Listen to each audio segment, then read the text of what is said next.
sendan yolvoraman. Undan meni ayirmagin.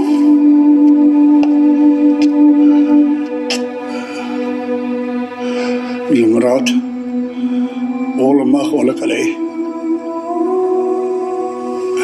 Qo'ldan kelgancha harakat qildik. Lekin afsuski, uni o'zi yashashni istamayapti. Esinglarmi? Bir necha yil muqaddam men qattiq betob bo'lib shifoxonaga tushib qoluvdim. O'zing davolagan eding. O'shanda nodon shogirdlaringdan biri chiqib opamga vaqtingizni bu yerda behuda o'tkazmang, boring. Tayyorgarligingizni ko'ring, opa. Bo'lmaydi. Aslo umid yo'q degan. Ana haligacha yuribman-ku, Dilmurod.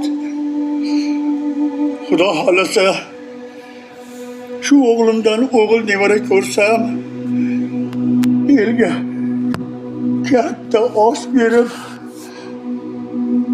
ismini Xudoyor qo'yaman. To'yxonani to'g'ri seniki bo'ladi, Dilmurod.